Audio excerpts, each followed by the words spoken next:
আমি আজ রান্না করতেছি পেঁয়াজের পাতা, আমরা বলি পেঁয়াজের কালি। তো কে কী বলে এটা বিষয় না, বিষয় হলো এই পেঁয়াজের কালি রান্নার সময় একটা টিপস আছে। এইটা যদি আপনারা ফলো করেন তাহলে অবশ্যই আপনারা 100% পেঁয়াজের কালি সুন্দর রান্না করতে পারবেন। টিপসটা হলো এই যে পেঁয়াজের কালিতে এই সামান্য আলু কুচি দেবেন, দিলে যে পেঁয়াজ পাতায় যে পানি থাকে না, ওই পানিটা কিন্তু আর থাকবে না, ওই পানিটা শুকাই নেবে এই আলুতে। এই জন্য এই টিপসটা ফলো করে আপনারা পেঁয়াজের পাতা রান্না করবেন, দেখবেন যে আপনাদের এই পেঁয়াজের নিচে এরকম পানি থাকে, এটা থাকবে না, আলুতে শুষে নেবে। তো ধন্যবাদ।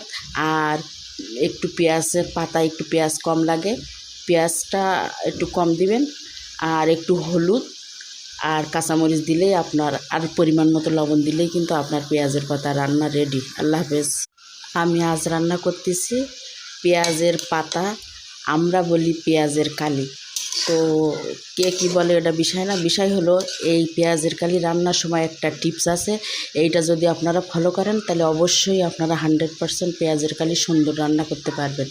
টিপসটা হলো এই যে পেঁয়াজের কালিতে এই সামান্য আলু কুচি দেবেন, দিলে যে পেঁয়াজ পাতায় যে পানি থাকে না, ওই পানিটা কিন্তু আর থাকবে না, ওই পানিটা শুকাই নেবে এই আলুতে। এই জন্য এই টিপসটা ফলো করে আপনারা পেঁয়াজের পাতা রান্না করবেন, দেখবেন যে আপনাদের এই পেঁয়াজের নিচে এরকম পানি থাকে, এটা থাকবে না, আলুতে শুষে নেবে। তো ধন্যবাদ। আর একটু পেঁয়াজের পাতা একটু পেঁয়াজ কম লাগে, পেঁয়াজটা একটু কম দিবেন, আর একটু হলুদ আর কাঁচামরিচ দিলেই আপনার, আর পরিমাণ মতো লবণ দিলেই কিন্তু আপনার পেঁয়াজের পাতা রান্না রেডি। আল্লাহ হাফেজ।